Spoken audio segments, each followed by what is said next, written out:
Can you just talk about your progression in the role of punt returner? Coach McIntyre on Thursday night after the game said, it was getting you to catch consistently and all that kind of stuff. Can you just take us through the process of kind of when you started playing the position and how you started to get comfortable with it? Well, I didn't do any of it last year, but this year during fall camp, I caught a couple punts, just trying it out, just basically for the first time and everything. And then J-Mac obviously got the start, and he was doing well all through the year. And then he had that concussion against Arizona State. So, I mean, they tried me back again at practice, and I was able to catch him a lot more comfortably and everything like that. And then Coach DePrado said that he believed in me to go back there and do it. And so then Coach Mac just green-lighted it, and so then we just rolled from there.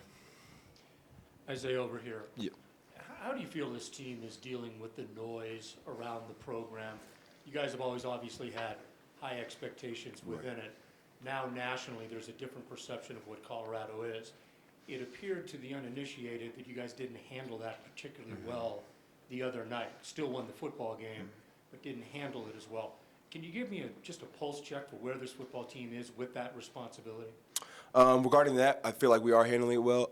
We have a lot of seniors on this team, and a lot of guys that have gone through everything that this program has been through for the last 3 years, with the downs and the losses and everything like that. And so they're excited to be able to start winning and to reach the goals that we've set for ourselves. But at the same time, we also wake up every day and know that we've been trying to be Pac-12 champions ever since before the season started in fall camp.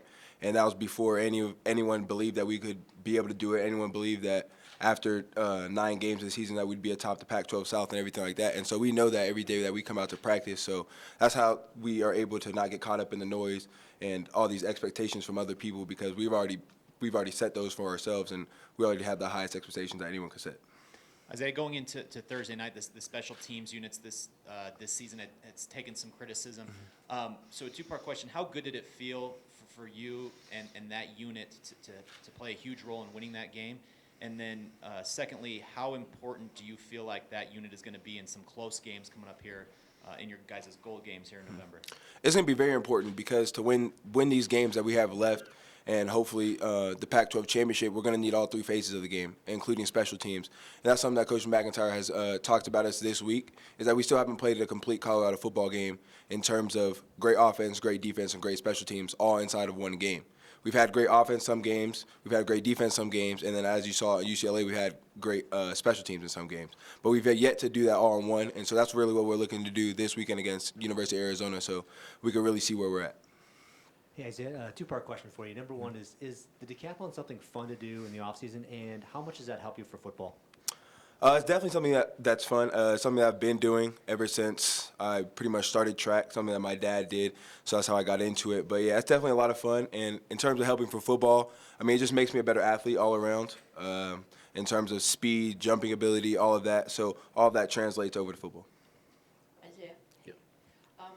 Going back to Arizona, going home, what's it going to be like for you, and how important is it for this team to treat them as a threat? Definitely for me personally, it's going to be a lot of fun being able to see my entire family and everyone like that come out to the game and be able to just play in front of like my home crowd, basically. But in terms of us preparing for Arizona, we prepare for every team the same way every single week. It doesn't matter if we're playing the number 1 team in the nation or playing the team that's not ranked or anything like that. So, I mean, we prepare the same way, same week of practice and everything like that, and we don't take a team lightly. Being from Arizona, the fact that the Wildcats didn't offer you a scholarship, a little extra motivation for you going into this game? It's not something that I necessarily think about, but it's something that's always in the back of my mind when we play ASU or U of A, just knowing that I came from Arizona, and I would look for those schools to offer me coming out of Arizona, and they didn't, so it's always a little extra motivation just to show them, okay, this is where I'm at now, and, so.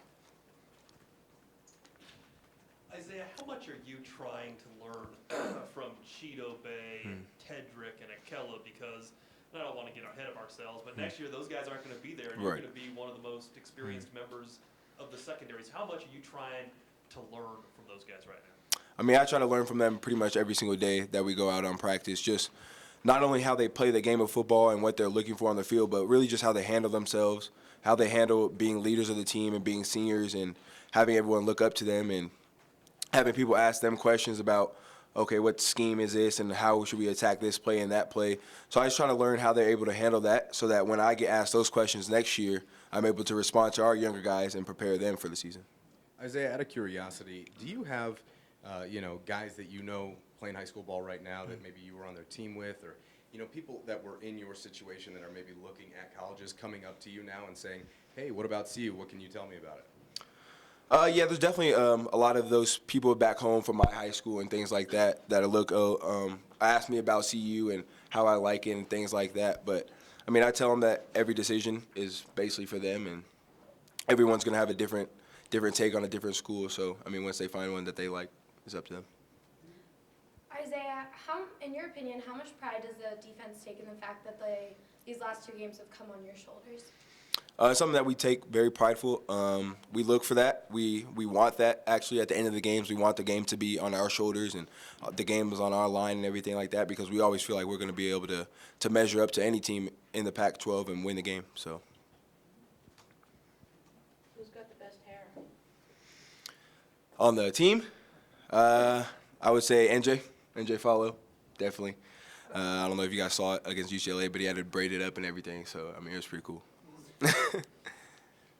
Isaiah, how do you guys view Arizona? They're coming off a 69 to 7 defeat. So on one hand, they're probably playing for a lot of pride this week, but on the other hand, they might have some scar tissue. Yeah, definitely. That's something that Coach Levitt talked to us, the defense specifically, about. He basically just said that, I mean, once you come in to U of A on Saturday, the week previous doesn't matter anymore. It doesn't matter that we beat UCLA with great defense. It doesn't matter that they got beat by Washington State.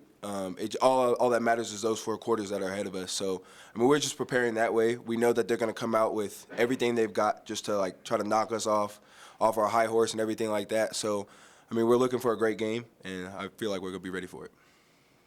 Any last questions for Isaiah? Isaiah, what's the biggest thing yet that you have to learn about punt returning? Really, the hardest thing to learn is the rotation of the ball. Sometimes when the tip is going down, you know that it's going to stop a lot shorter, and then when it's up, it's carrying. So being able to see that as well as seeing, okay, where are the gunners at and the people coming down? Do I need a fair catch? Do I not need a fair catch? Having to be able to do that all at the same time is probably the number one thing that I still need to learn. All right. Thank you, Isaiah. No problem.